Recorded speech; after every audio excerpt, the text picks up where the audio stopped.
Coba dong saudara sekali-kali lihat kiri kanannya. Mana yang masih ketemu kemarin di St. Moritz, mana yang udah beda lagi wajahnya. Saya percaya di tempat ini, salah satu alasan saudaraku, apa yang ingin saya katakan ya, saya melihat tim St. Moritz ini sudah mulai matang. Saudara siap untuk dipercaya yang lebih dahsyat dan lebih besar lagi. Itu sebabnya saya tahu kepindahan saudara di tempat ini bukan mengecil, tapi siap-siap tim St. Moritz, tempat ini gak akan cukup. Kalau minggu pertama aja sudah seperti ini, kalian harus segera siap. Ibadah ketiga, keempat, kelima ini akan segera dibuka di tempat ini. Pak Budi, timnya kurang besar. Di St. Moritz kemarin sudah berasa besar ya. Tapi di sini saudaraku, dibutuhkan tim yang jauh lebih tangguh lagi. Tuhan latih tangan tim ini berperang. Tambah dahsyat yang dipercayakan Tuhan atas tim dari Pak Budi seluruhnya. Kita berikan sekali lagi tepuk tangan yang lebih dahsyat lagi buat Yesus Tuhan kita. Saudaraku, boleh nggak ya saya kenalan sedikit? Kemarin kalau di St. Moritz saya bisa jalan-jalan, di sini saya udah nggak bisa jalan-jalan, saudara. Boleh nggak saya kenalan sedikit? Di sini siapa yang dari saudara yang baru, beneran baru datang?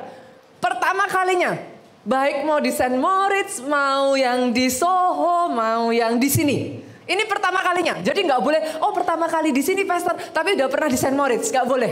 Bener-bener yang baru pertama kalinya. Boleh saya lihat tangan terangkat? Ada, wow. Tadi saya ketemu bapak ibu ini ya bu ya. Jauh-jauh loh saudara dari Cikarang loh. Coba senggol kiri kanan, kalau Cikarang aja datang. Keterlaluan kalau yang deket-deket mau ibadah nggak mau setiap minggu, katakan amin. Ya dari sebelah sini ada yang baru pertama kali datang. Wow, welcome. Ini juga baru pertama kali datang juga. Selamat datang, senang saya bisa berkenalan. Kalau di St. Moritz saudaraku saya hafal satu-satu. Kayaknya di sini saudara memori saya kalah ini saudara. Tapi saya percaya yang Tuhan akan kerjakan bagi saudara dahsyat adanya. Karena yang terjadi di tengah-tengah saudara ini bukan pekerjaan manusia. Yang percaya katakan amin. Yang saya lihat di tengah-tengah kita ini bukan settingan manusia saudaraku. Bagaimana saudara bisa setting mujizat Pak? Yang mengerti katakan amin. Kita mau setting aja. Kalau Tuhan gak kerjakan, we cannot do anything. Kalau sudah mujizat kita bicara happen, terjadi atau tidak. Kalau Tuhan tidak ikut campur, mana bisa manusia mengerjakannya. Itu sebabnya hari ini sadari saudaraku. Arus ilahi yang sama yang membawa ribuan tahun yang lalu 4 miliar burung puyuh.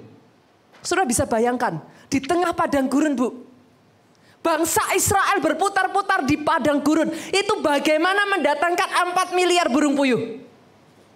Izinkan saya bertanya kepada Bapak, kira-kira Pak, satu bangsa, segede bangsa itu pun memangnya bisa tangkap 4 miliar burung puyuh? Halo? Tapi arus yang Tuhan berikan, yang sama yang membawa 4 miliar burung puyuh out of nowhere. Begitu saja berhamburan, arus yang sama Tuhan kerjakan atas hidup saudara, satu persatu di tempat ini. Arus yang sama saudaraku yang membawa ikan-ikan setelah semalam-malaman Petrus menjala dan zero. Hari-hari ini kalau ada di antara saudara yang berkata, Pastor, I try my best, but I fail. Semakin saya berusaha bukan semakin baik. Justru semakin saya berjuang, saya merasa sebagai seorang yang, saya lebih merasa sebagai pecundang. Kenapa? Karena semakin saya berjuang, saya menyadari bahwa saya orang yang gagal. Hari ini engkau yang sama yang berkata hidupmu gagal, dengar baik. Kalau kau ikuti arus ilahinya Tuhan, engkau boleh orang yang gagal. Petrus boleh semalam-malaman tidak menangkap 1 ekor ikan pun. Tapi ketika dia mengikuti arus ilahi yang tadinya seorang yang gagal, dia gantikan. Hari itu juga begitu banyaknya puluhan ribu ikan. Tidak bisa lari Pak. Saya yakin memangnya ikan ini mau dengan sukarela ditangkap saudaraku. Kita aja kalau pergi ke pancingan bu, itu ikan-ikan cerdik loh. Betul ya? Diambil ininya saudaraku, apa sih namanya itu? Apa umpannya? Dianya lari kok. Tapi kalau sampai puluhan ribu ikan, tidak bisa lari. Masuk ke jalannya Petrus, Tuhan berikan magnet. Tuhan yang sama yang mengerjakan itu akan kerjakan atas kehidupan saudara-saudara. Saudara-saudara terima dengan iman, saudaraku. Terima dengan iman dan katakan jadi atas kehidupanku. Jadi di dalam nama Yesus. Hari-hari ini sungguh yang Tuhan kerjakan, saudaraku. Kalau saya boleh katakan sungguh-sungguh dahsyat. Saya akan menyampaikan satu firman Tuhan yang akan berbicara tentang dedikasi menyelamatkan jiwa. Sudah ada begitu banyak orang, Pak. Kalau kita sudah berbicara tentang selamatkan jiwa, Pak. Rata-rata mereka akan selalu berpikir, orang Kristen akan selalu berpikir, selamatkan jiwa itu tugasnya Pak Pendeta. Selamatkan jiwa itu, kalau saya pastor, saya nggak pinter ngomong. Saya nggak bisa ngomong. Gimana caranya? Mau ngomong itu seperti berapa banyak dari saudara ketika ketemu jiwa baru, saudara. Mau ngomong mulutnya itu kayak dilakban, saudaraku. Sudah tahu, di hati ini rasanya kepingin. Tapi berapa banyak kita orang Kristen mau cerita, kepingin aja. Sampai rasanya jadi begini-begini. Tapi gak keluar kata-katanya, saudara. Tapi dengar baik. Tidak dibutuhkan, saudaraku, kalau kau ikut arusnya ilahi. Saudara gak kepingin aja. Gak bisa, saudara. Karena selalu ada cerita demi cerita. Orang yang ikut arusnya ilahi. Tadi saya ketemu dengan salah satu jemaat, saudaraku. Dia datang ke gereja kita, tahu hanya lewat YouTube, saudaraku. Dia datang ke sini dan dia berkata, Pastor, sejak saya datang ke gereja ini, hidup saya seperti roller coaster. Mujizat begitu saja terjadi. Tuntunan Tuhan begitu saja nyata. Saya yang tadinya sudah kering hidupnya, saya yang sudah hampir menyerah, hampir putus asa, tiba-tiba saja ketika saya masuk di tempat ini, hidup saya jadi roller coaster. Hidup kembali. Itu yang saya doa terjadi atas hidupmu. Bukan satu mujizat, Pak.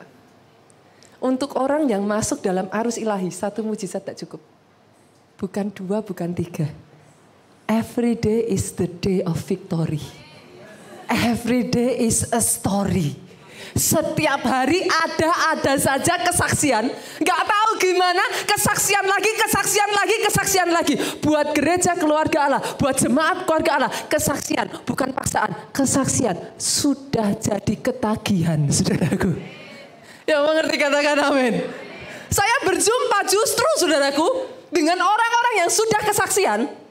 Datang lagi, Pastor, dapat mujizat yang baru lagi. Lah tapi sungkan, masa mukanya muncul lagi, dapat lagi yang baru, dapat lagi. Bu Esther itu cerita berapa kali, kesaksian demi kesaksian.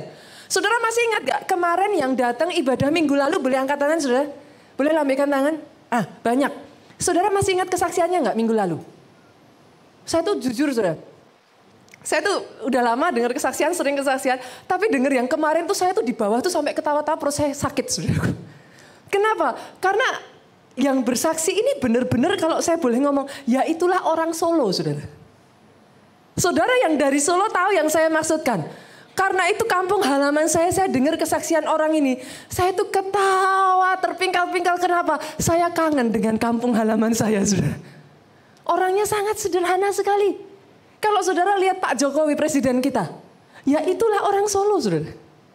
Orang Solo tuh memang begitu. Kemarin kalau saudara dengar kesaksiannya, namanya Gideon, masih muda. Apa yang dia ceritakan, saudaraku? 1000 perak aja, Pak, di kantong, nggak ada. Bagaimana dari yang 1000 perak aja nggak ada, saudaraku? Bahkan tadinya belum terima Yesus. Kisahnya bermula sederhana. Dia cuman orang tukang ojek online. Berhari-hari nggak dapat orderan. Hari itu, saudaraku, sepi orderan sampai siang. Kalau saudara ingat kesaksiannya. Gak ada satupun, Bu, order dia. Dia sampai sudah gak punya modal mau beli bensin. Tapi berapa banyak dari saudara yang tahu? Halo, tidak semua masalah itu tidak baik, saudaraku.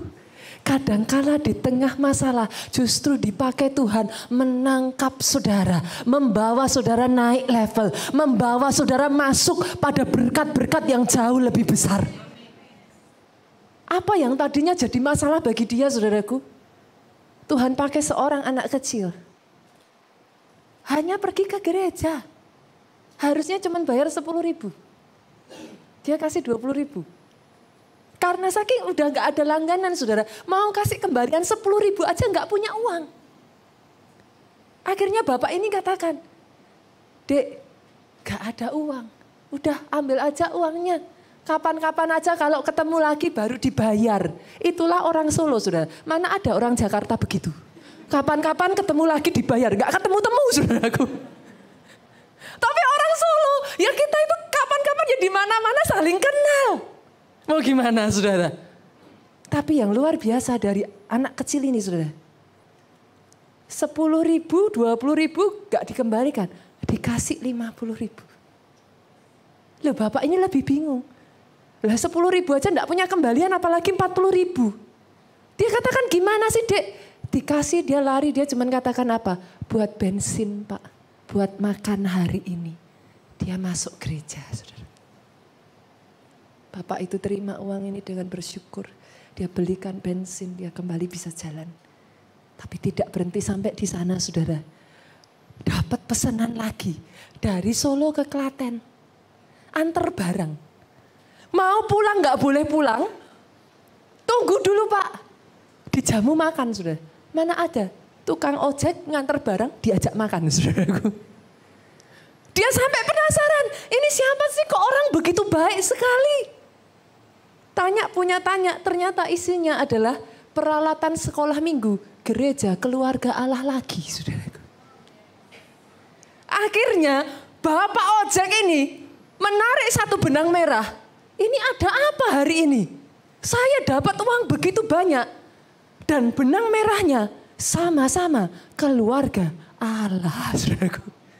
Akhirnya dari Klaten saudara, dia ambil keputusan, aku harus pulang cari itu gereja keluarga Allah lagi. Aku pengen tahu ada apa sih di situ.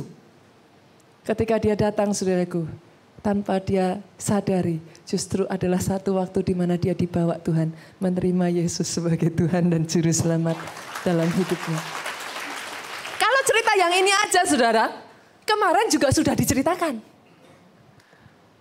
Tapi yang membuat saya takjub saudaraku, ini loh yang namanya arus ilahi itu seperti ini loh saudaraku.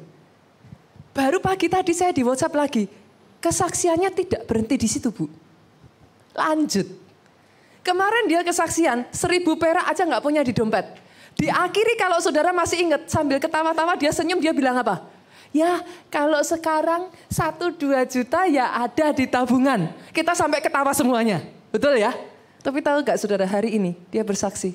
Tuhan berkati dia. Di akhir kemarin dia cerita Tuhan bukakan usaha bisnis bagi dia. Tuhan berkati dia. Diberkati keliling Eropa tour saudaraku. 1.000 perak gak punya. 1 juta, 2 juta puji Tuhan. Diberkati keliling tour Eropa. Bukan hanya itu. Ada anugerah yang jauh lebih besar. Tadinya dia terima Yesus saudaraku. Maaf kata saudara dia dari keluarga yang berbeda saudaraku. Sehingga dengan dia menerima Yesus itu dia maaf kata saudaraku dia dibuang dari keluarganya saudara. Dia diusir. Tapi orang tua yang sempat mengusir dia. Hari ini saya bersuka cita. Mereka sekarang ke gereja satu keluarga bersama-sama. Orang yang ikut arus ilahi tidak bisa tidak hidupnya penuh dengan kesaksian demi kesaksian. Saya berdoa kalau tukang ojek aja ngalami, saudara. Berikutnya yang ada di tempat ini satu-satu. Saya akan mendengar kesaksian-kesaksian yang dahsyat dari kehidupan saudara. Tepuk tangannya sekali lagi yang lebih meriah buat Yesus Tuhan kita. Masalahnya saudaraku dalam arus ilahi ini kita punya 2 pilihan Pak. Ikut arus Bu. Atau melawan arus. Tapi bagi saudara, yang saudara merelakan hidup saudara. Karena pada dasarnya yang Tuhan cari itu bukan orang yang hebat Bu. Mau saudara orang hebat, mau saudara orang biasa-biasa, Tuhan sanggup pakai kok. Come on. Dia penciptamu saudaraku. Orang hebat, orang bukan siapa-siapa dia bisa. Yang dia cari adalah orang yang available.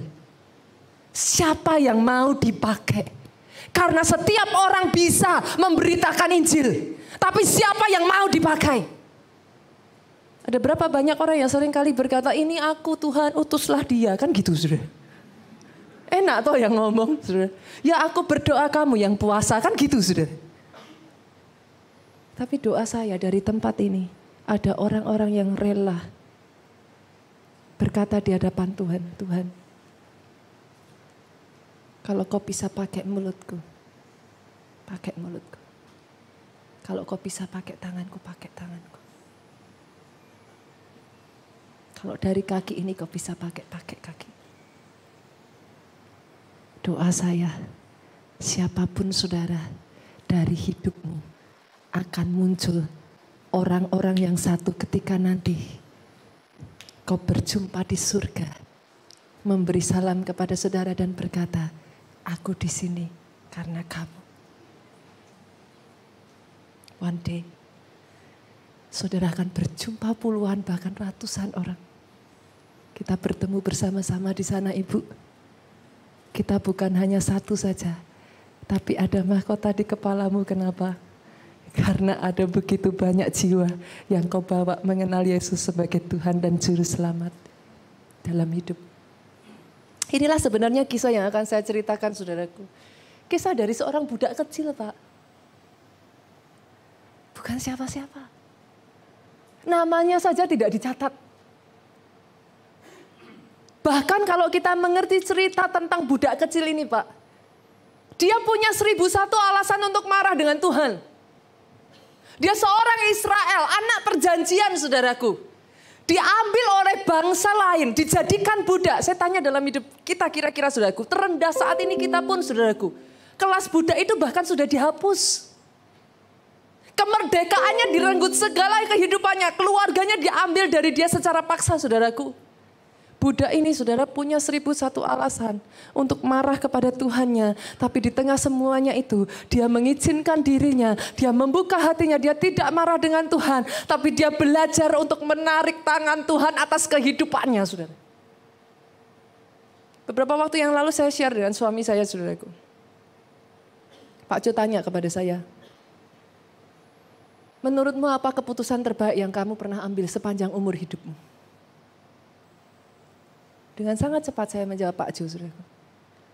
Kalau ada satu-satunya keputusan terbaik yang pernah saya ambil dalam kehidupan saya, adalah saya memilih untuk memegang tangan Tuhan pada saat dia mengulurkan tangannya atas hidup saya. Karena yang saya percaya, saudaraku, kita tidak memilih Tuhan. Tuhan yang memilih saudara.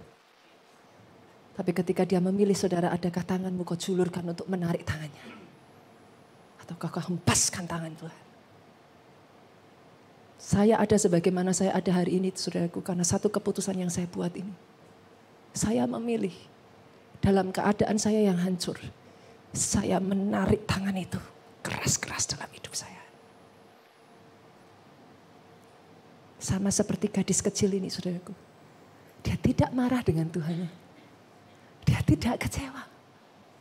Dia tidak menyalahkan semua yang terjadi. Karena kadang, saudara, dalam kehidupan kita, tidak semua Tuhan kerjakan seperti yang kita inginkan. Tidak semua yang kita minta itu yang Tuhan berikan. Kadangkala, saudara, jujur, kalau saya mau minta, saudara, saya nggak akan berdiri di sini. Saya tuh orang yang malu sekali, saudara. Jangankan berdiri, saya tuh demam panggung, Pak. Betul. Saya tuh kalau suruh maju di sini ya, saudara, ini kaki itu bisa, rasanya, saudaraku. Pelayanan saya, saudaraku, pertama kali justru karena itu saya memilih jadi apa, Pak? Pendoa. Lu paling enak tuh, saudara. Di belakang gak ada yang lihat, ya kan? Dekat sama Tuhan kan? Beres, saudaraku. Tapi berapa banyak dari saudara yang tahu? Jalan Tuhan bukan jalanmu, rencana Tuhan bukan rencana kita. Sejauh langit dari bumi itu rencana Tuhan dalam rencanamu, saudaraku. Tapi ketika saudara relakan dirimu, kadangkala kita begitu, saudara. Saya doa, waktu itu saya masih kecil, saudara, saya ingat sekali. Tengah malam kalau saya doa, Pak. Saya ngomongnya gini, Tuhan, kalau kau bisa pakai mulut ini, pakai mulut ini. Kalau kau bisa pakai tangan ini, pakai tangan ini. Kau bisa pakai kaki ini, pakai kaki ini. Tapi kan orang Kristen tuh lucu, toh, saudara. Doa sendiri, dijawab, terus gak mau sendiri, saudaraku. Betul? Ya mengerti katakan amin? Itulah orang Kristen toh saudaraku. Kan kadang aneh, kita doa tapi nggak berpikir cara Tuhan menjawab doa kita tidak seperti yang kita pikirkan. Tapi kalau hari ini saudaraku, saya bisa melihat Tuhan itu nggak pernah salah. Ketika kita mengizinkan diri kita dibawa hanyut dalam aliran arus ilahi itu saudaraku. Seorang anak hamba bukan apa-apa. Sampai detik hari ini Bu, namanya dicatat, saudara baca di dalam Alkitab, ditulis dan dikenang atas apa yang dia lakukan. Kita buka yuk ayatnya. Kita lihat saudara kesaksian kisah dari gadis kecil ini. Raja-raja, 2 Raja-Raja pasalnya yang ke-5. Siapa gadis kecil ini saudaraku? Dan apa yang terjadi dalam kehidupannya? 2 Raja-Raja pasalnya yang ke-5 ayat 1 sampai yang ke-4. Yang sudah ketemu katakan amin. Boleh bantu saya saudara? Ini jam 11.30 ya. 11.30 ya. Ini ibadah 11.30 ini lebih rame loh dari yang ibadah jam 9. Jadi harusnya nggak boleh kalah keras bacanya dari ibadah yang jam 9. Oke? Sama-sama ya, 2-3 saya bacakan ayat 1 terlebih dulu. Naaman panglima Raja Aram adalah seorang terpandang di hadapan tuannya dan sangat disayangi. Sebab oleh dia Tuhan telah memberikan kemenangan kepada orang Aram. Tetapi orang itu, seorang pahlawan tentara sakit apa saudaraku? Kusta. Ayat 2 dengan suara keras, 2-3. Orang Aram pernah keluar bergerombolan, ketahuan seorang anak perempuan dari negeri Israel. Ia menjadi pelayan pada istri Naaman. Berkatalah gadis itu kepada nyonyanya, sekiranya tuanku menghadap nabi yang di Samaria itu, maka tentulah nabi itu akan menyembuhkan dia dari penyakitnya. 4 bersama. Lalu pergilah Naaman memberitahukan kepada tuannya, katanya, begini-beginilah dikatakan oleh gadis yang dari negeri Israel. Bersaksi itu sederhana saudaraku. Gadis ini bahkan tidak perlu menyembuhkan. Yang mengerti katakan amin. Bukan bagianmu menyembuhkan. Sebagian orang kalau disuruh bersaksi Pak, jawabannya, Pastor nanti kalau didoakan iya kalau sembuh. Lah kalau mati. Lo mau mati, mau dia hidup saudaraku, itu bukan bagian saudara. Bukan kita yang menyembuhkan. Kita tidak mempunyai kuasa itu. Itu bagiannya Tuhan. Bagiannya si gadis kecil ini apa saudaraku? Cerita. Dia gak perlu susah-susah. Dia cuma cerita. Tuanku. Di gerejaku itu loh. Lah kan sesederhana itu tuh saudaraku. Kalau zaman sekarang kan kita ngomongnya. Di gerejaku itu loh. Sedang terjadi mujizat. Ini juga saudaraku. Yang terjadi Bu. Atas satu jemaat kita. Adiknya saudaraku. Tinggal di Semarang. Kakaknya di Solo saudara. Mereka dari keluarga yang kaya raya, saudara, pengusaha sukses, saudaraku. Tapi satu ketika, kakaknya yang ada di Semarang ini, saudaraku, maaf, adiknya coba, berarti adiknya yang ada di Semarang ini, saudaraku, datang ke dokter, didiagnosa dokter out of nowhere. Dari kondisi sehat, everything okay, diagnosa kanker stadium 4, saudara. Saudara bisa bayangkan, itu hidup seperti kayak runtuh, saudara. Saudara sudah tidak bisa berpikir lagi. Ketika bapak ini menerima diagnosa dokter, hatinya hancur saudaraku. Dia katakan, buat apa semua kekayaan? Kekayaan tidak bisa sembuhkan aku. Saat itu dia tertekan saudaraku, dia depresi saudara. Tuhan pakai adiknya. Adiknya bahkan untuk doain aja tidak berani saudaraku. Kan ada jemaat yang berani, ada jemaat yang, aduh nanti gimana? Dia untuk doain aja nggak berani. Tapi hebatnya adiknya, dia mungkin nggak berdoa untuk kakaknya. Tapi dia cerita, di gerejaku itu ada yang namanya Miracle Night Service. Karena mereka di kota Solo saudaraku. Kamu datang aja kok. Ikut aja Miracle Night Service ini. Sungguh saudaraku, saudaranya ini saudara pergi ke Solo. Ikut Miracle Night Service. Berapa banyak dari saudara yang tahu nggak peduli siapa yang mendoakan Pak? Halo? Jujur saudara kalau saya boleh ngomong, banyak mujizat terjadi di gereja kita. Saya tidak mendoakan. Pastor Jonathan tidak mendoakan. Yes, Tuhan pakai hidup kami. Yes, Tuhan pakai melakukan mujizat. Tapi ada begitu banyak mujizat Tuhan kerjakan begitu saja di tengah ibadah tanpa ada yang mendoakan. Yang diperlukan cuma imannya aja. Bapak ini saudaraku kebetulan datang ke kota Solo, Miracle Night Service, ketemu Pak Obaja. Tuhan pakai Pak Obaja, doanya singkat, sederhana. Dalam nama Yesus sembuh, cuman gitu aja saudaraku.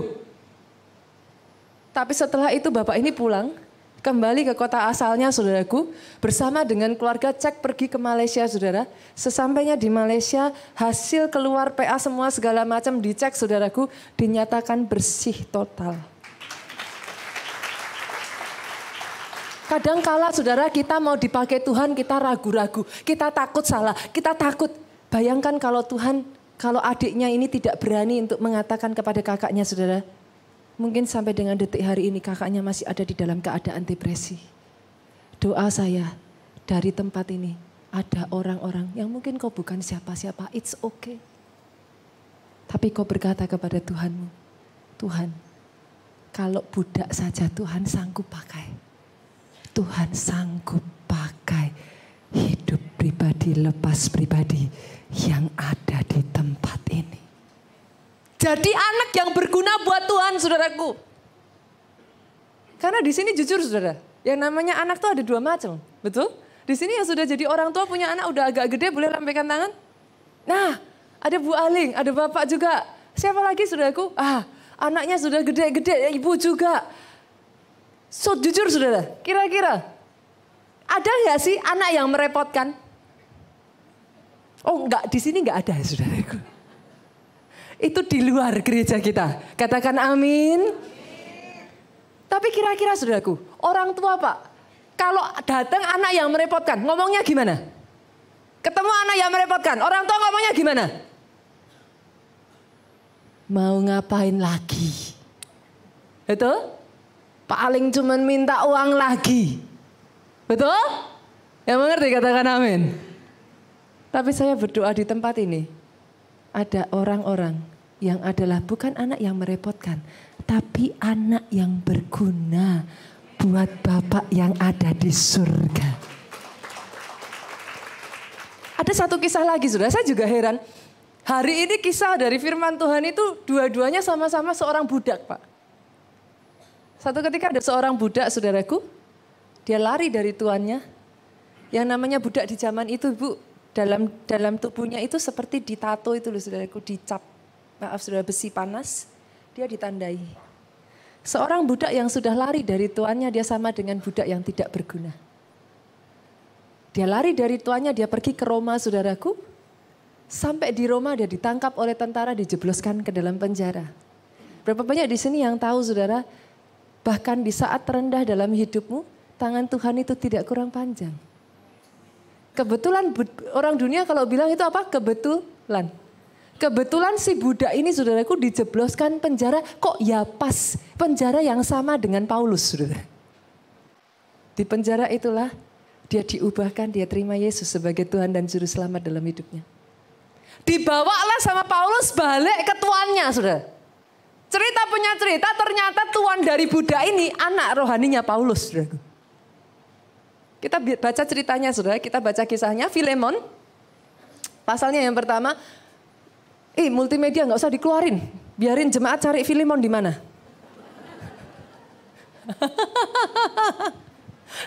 Sudah ketemu belum? Ya sudah ketemu, katakan amin. Nah kali ini nggak bisa lihat ke depan semua saudara. Oke, kasih karunia saudara, masih boleh lihat ke depan. Filemon yuk kita baca, bantu saya ya. Kita bergantian ya, ayat 8 saya bacakan, kita bergantian.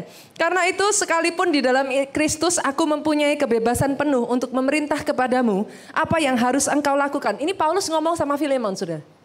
Secara otoritas rohani dia itu punya kebebasan untuk ngomong sama Filemon. Dia di atasnya Filemon saudaraku.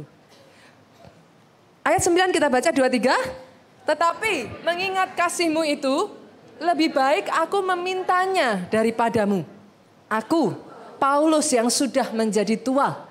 Lagi pula sekarang dipenjarakan karena Kristus Yesus. Mengajukan permintaan kepadamu mengenai siapa saudara? anakku yang kudapat selagi aku dalam penjara. Yakni siapa namanya? Onesimus. Ayat 11, dahulu memang dia tidak berguna bagimu. Sampai di situ sudah. Siapa Onesimus ini? Orang yang tidak berguna. Kita tidak tahu kenapa dia melarikan diri. Tapi kira-kira saudaraku, kalau saudara pikirkan seorang budak sampai melarikan diri karena apa? Masuk akal enggak kalau kira-kira dia mungkin melakukan kesalahan, Bu? Dia takut, betul ya? Karena budak itu saudara kalau melakukan kesalahan hukumannya bisa jadi. Tergantung tingkat kesalahannya. Sampai di titik tertentu bahkan majikan berhak untuk membunuh dia, saudara. Bisa jadi, saudaraku. Dia lari. Tapi anehnya, saudara. Tahukah saudara sebenarnya nama Onesimus itu artinya apa, saudara? Multimedia boleh tampilkan. Onesimus itu artinya useful, saudara. Onesimus itu artinya berguna. Onesimus itu artinya profitable. Dengar baik, saudaraku. Hari-hari ini saya berjumpa dengan begitu banyak orang, saudara. Tujuan Tuhan dalam kehidupanmu besar. Destiny Tuhan menjadikan engkau sukses. Tapi pekerjaan iblis yang harusnya namamu berguna dirampas jadi tidak berguna. Ada berapa banyak, saudaraku, suami yang tidak berguna. Istri yang tidak berguna, ayah yang tidak berguna. Karyawan yang tidak berguna. Satu hal dari kegeraan ini yang paling membuat saya sedih, saudara. Dari kegeraan ini saya berjumpa dengan berbagai macam orang, saudara. Hari ini saya berjumpa dengan ibu. Sukacita saya adalah, saudara, saya berjumpa dengan begitu banyak orang yang saya tidak kenal sebelumnya. It brings me, such joy. Tapi yang membuat saya sedih, saudaraku, saya menyadari dari kegeraan ini ternyata ada begitu banyak orang Kristen yang hidupnya dirampas oleh iblis. Dirampok habis-habisan, tetapi tidak menyadari kalau hidupnya dirampok, hidupnya hancur, saudara. Onesimus, namanya adalah useful. Dia seharusnya ditentukan Tuhan menjadi orang yang profitable. Menguntungkan, useful. Berapa banyak dari saudara namamu Wijaya engkau harusnya naik tinggi. Berapa banyak dari saudara arti namamu sesungguhnya adalah berhasil. Orang yang sukses, orang yang diurapi, orang yang dipakai Tuhan hebat.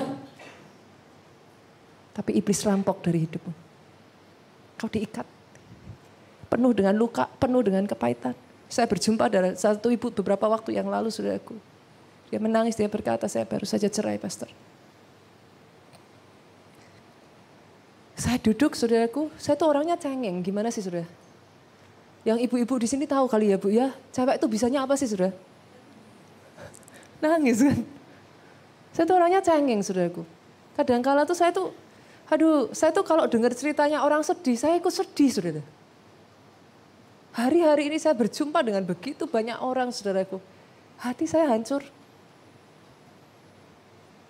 Yet they are Christian.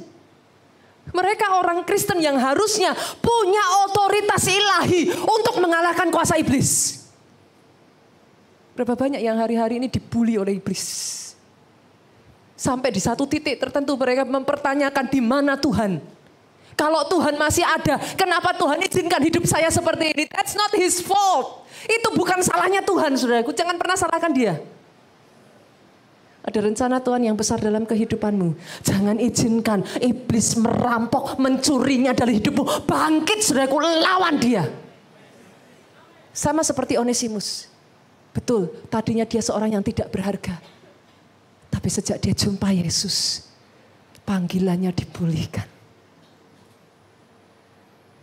Jadi orang yang berharga di hadapan Tuhan, saudaraku. Kenapa? Orang kalau berharga di depan Tuhan, di hadapan Tuhan. Kita baca yuk ayat selanjutnya yuk. Tadi ayat yang 11 kita lanjutkan ya, sama-sama ya, 2-3. Dahulu memang dia tidak berguna bagimu. Tetapi sekarang sangat baik, berguna baik bagimu maupun bagiku, kata Paulus, saudaraku. 12 sama-sama. Dia aku suruh kembali kepadamu, apa kata Petrus? Dia. Yaitu siapa? Orang yang hidupnya berguna ya, saudaraku, di hadapan Tuhan ya. Jadi buah hati, saudara. Saudara pernah, jangankan ini manusia ya saudara. Saudara punya nggak barang yang berguna buat saudara? Saya tuh kemarin mau persiapan khotbah ini saudaraku, diizinkan Tuhan ngalami. Sebenarnya sederhana saudara. Saya tuh punya satu bolpen kesayangan saudara. Pokoknya bolpennya enak aja dipakai gitu loh saudaraku. Dia kalau apa sih, ya semua bolpen ya bolpen saudara, tapi dia enak dipakai. Jadi itu bolpen kesayangan saya saudara. Pernah nggak sih punya bolpen yang seperti itu saudara? Nah dasar saudaraku, saya lagi persiapan khotbah, saya pakai bolpen itu coret-coret saudaraku. Saya taruh di meja, maksud saya mau ke kamar mandi sebentar. Tahu-tahu bolpennya sudah nggak ada saudaraku. Saya lupa kalau saya punya anak yang baru usia 3 tahun saudaraku. Ternyata dia lihat bolpen itu sama seperti saya. Dia juga cinta sama bolpen saya saudaraku. Berapa banyak yang tahu kalau anak usia 3 tahun, apa yang dicintai orang lain, itu yang dia mau saudaraku. Miliknya sendiri tidak menarik saudara. Cicitnya pegang apa? Ya bagi dia, itu miliknya dia. Punyanya dia sendiri sudah dikasih sama, nggak mau saudaraku.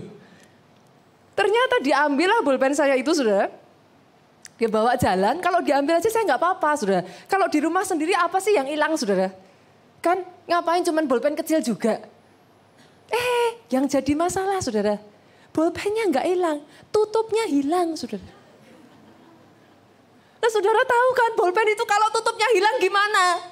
Ya dia kering, gak bisa dipakai saudara. Saudara tahu, saya nyari.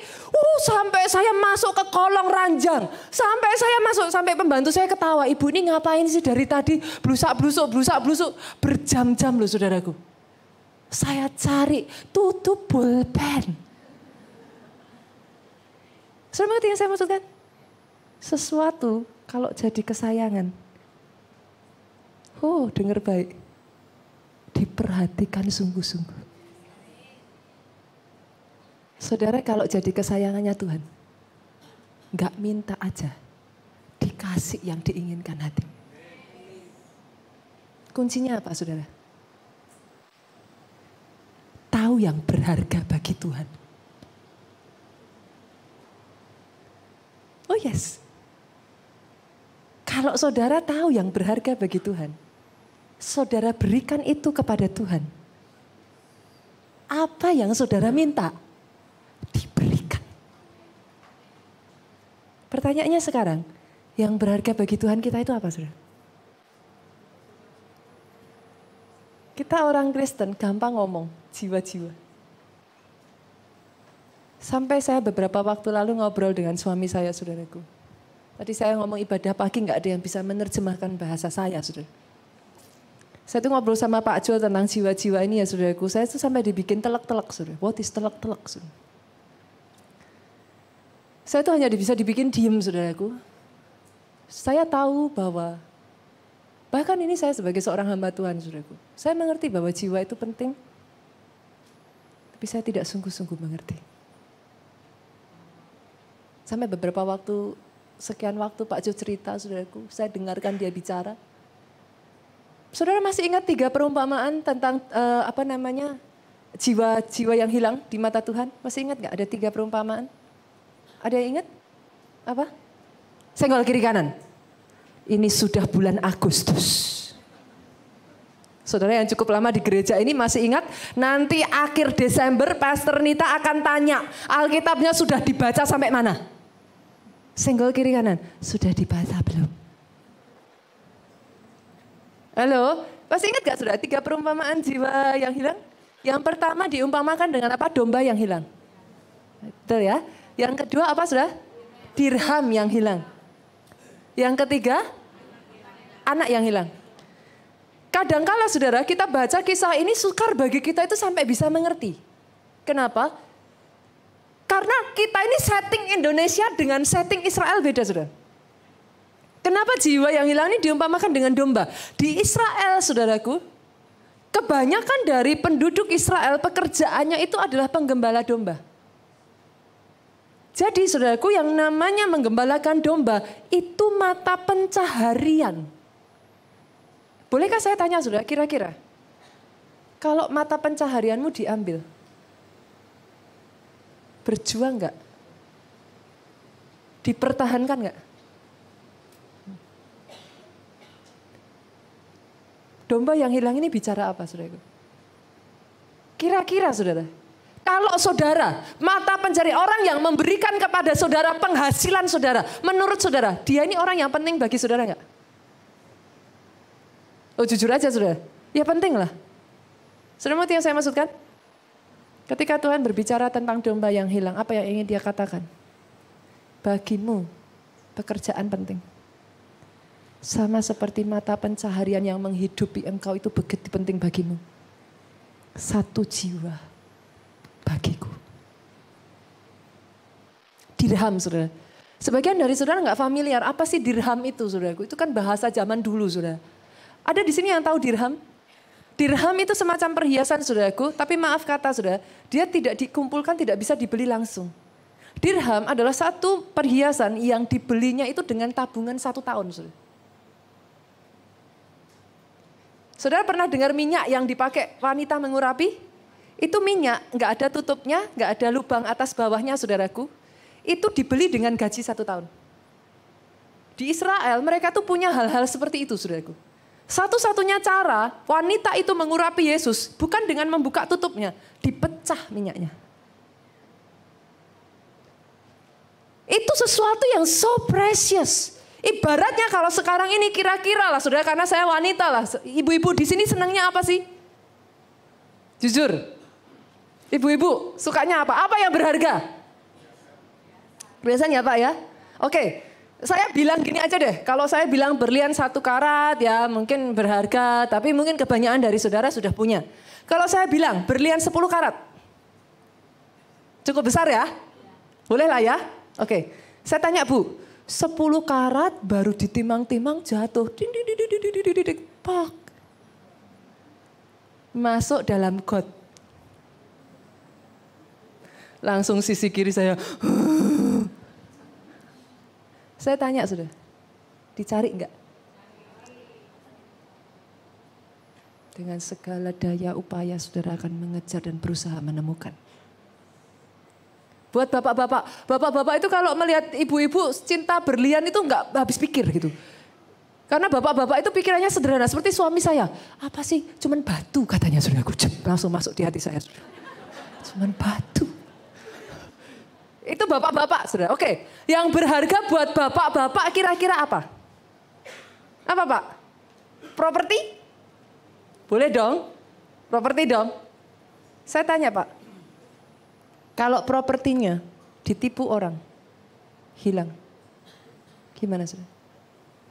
Saya nggak usah bicara jauh-jauh properti ataupun berlian 10 karat ya saudara. Handphonemu hilang aja. Nangisnya. Menyesalnya. Di hati itu sampai yang rasanya nangis bukan karena nangis sedih tahu bisa beli lagi. Nangisnya tuh sampai di mana sih saudaraku? Saudara ngerti yang saya maksudkan? Itu baru handphone tuh saudara. Apa yang Tuhan maksudkan dengan ketika dia berbicara tentang dirham saudaraku? Tuhan ingin berkata, sama seperti kau kehilangan berlian 10 karat itu. Bagiku 1 jiwa. Tuhan naikkan level lagi saudara. Bukan masalah pekerjaan, bukan lagi masalah harta. Dia naikkan level lagi anak. Di sini yang tadi sudah punya anak saudara. Saya tanya, berapa sih harganya anak saudara? Anak itu tidak ternilai saudara. Gak pernah ada harga. Gak bisa ada angka. Saya tanya saudara, kalau ada seseorang yang anaknya diculik, ada orang yang bisa mengembalikan anaknya. Dia minta berapapun. Selama masih bisa dibayar enggak sama. Yang Yesus ingin katakan. Seperti itu arti 1 jiwa bagiku. Izinkan saya mengatakan ini saudaraku. Itulah arti saudara. Setiap saudara di tempat ini. Bagi dia.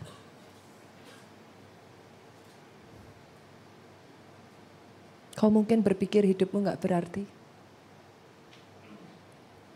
Kau mungkin menghancurkan hidupmu sendiri. Bagi dia, engkau tidak tergantikan. Orang tua boleh punya 4, 5, bahkan 10 anak saudaraku. Saya punya 3 anak. Tapi saya kehilangan anak saya yang kedua, saudara. Anak saya yang kedua keguguran, saudara. Suster boleh berkata kepada saya, ibu itu masih muda. Gak apa-apa, nanti ditukar anak yang lain. Itu pengen saya cekik susternya, saudara. Saya boleh punya anak 3, saudaraku, tapi sampai detik hari ini tetap ada space di hati saya untuk anak saya yang sudah hilang. Saudara boleh berkata, Yesus kan punya banyak anak. Tapi di hati Yesus, space untuk saudara tidak akan pernah bisa digantikan dengan siapapun juga. Tapi sama halnya seperti space untukmu tidak bisa digantikan siapapun juga. Ada space-space yang kosong. Yang dia rindu anak-anaknya yang lain untuk datang kembali kepada dia. Kalau ada orang-orang di tempat ini yang bisa memberikan apa yang berharga di mata Yesus, dengar baik. Tidak perlu kau minta apa yang kau butuhkan, dia berikan dalam kehidupanmu. Kita baca ayatnya, saudaraku. Kita baca ayatnya. Saya masuk poin saya yang terakhir. Apa yang Tuhan berikan bagi orang yang mendedikasikan hidupnya untuk menyelamatkan jiwa? Markus 10 ayat 28 sampai 31. Kita baca bergantian. 28, berkatalah Petrus kepada Yesus, kami ini telah meninggalkan segala sesuatu dan mengikut Engkau. 29 dengan suara keras. Jawab Yesus apa, saudaraku? Aku berkata kepadamu, sesungguhnya setiap orang yang karena aku dan karena Injil meninggalkan rumahnya, saudaranya laki-laki atau saudaranya perempuan, ibunya atau bapaknya, anak-anaknya atau ladangnya, 30 orang itu sekarang, sama-sama yuk, pada masa ini juga apa? Akan menerima kembali apa? 100 kali lipat jadi dalam hidupmu. Beberapa waktu yang lalu ada sebuah kesaksian dari gereja kita di Jakarta ini, saudaraku. Seorang anak muda, saudaraku. Pasangan muda, saudara. Dia datang di bulan Februari, kalau saudara masih ingat, firman Tuhan diberitakan tentang apa? Benih profetik. Rupanya, saudaraku, justru bertepatan dengan firman tentang benih profetik ini dibagikan, saudaraku. Satu hal yang tidak mengenakan terjadi pada pasangan muda ini, saudara. Dia bergerak dalam satu bidang usaha yang membutuhkan gudang, saudara. Selama ini dia diberikan pinjaman gudang oleh saudaranya, saudaraku. Tapi sesuatu terjadi dan pinjaman itu diminta balik, saudara. Luas gudang itu 500 meter. Pertanyaan saya, saudara, gampang nggak mindahin barang dari luas gudang 500 meter? Saudara, jangankan 500 meter lah, isi rumah saudara aja, saudaraku.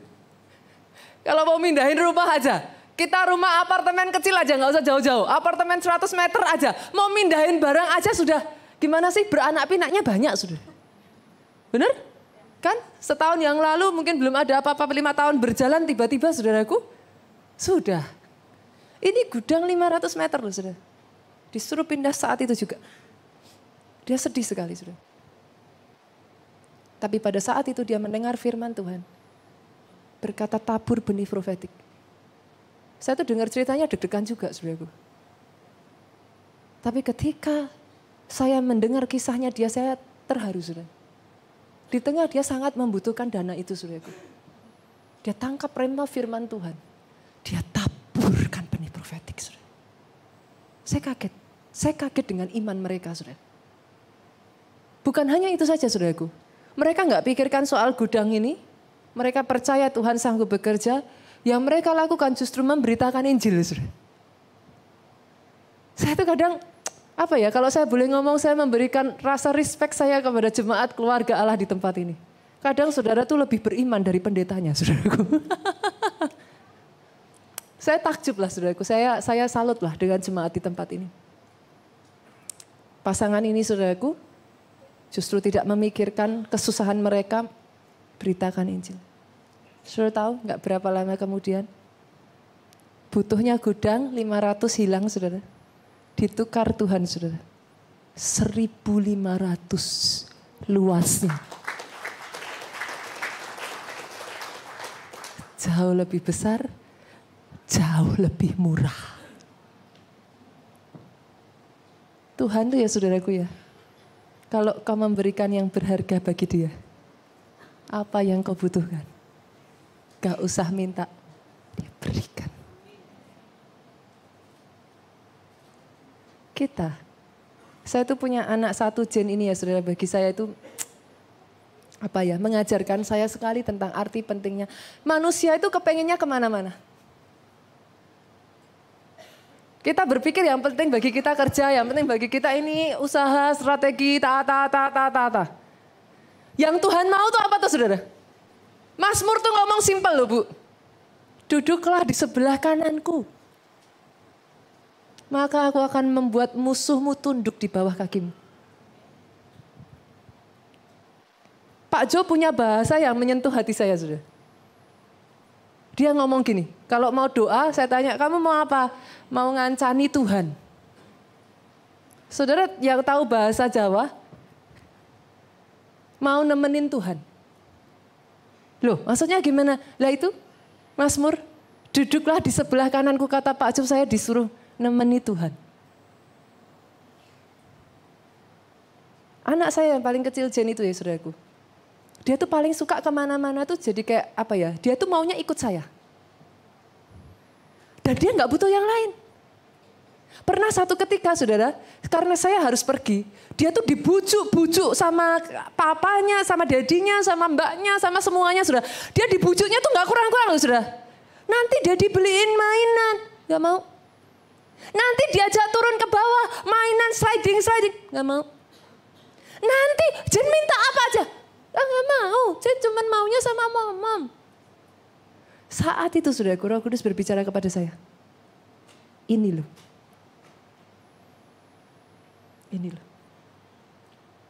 Kita maunya banyak saudara. Sibuknya banyak. Untuk kerja saudara bisa 8 jam. Untuk berjuang untuk yang lain saudara habiskan belasan jam. Padahal yang Tuhan minta apa tuh saudaraku? Dia tidak minta banyak.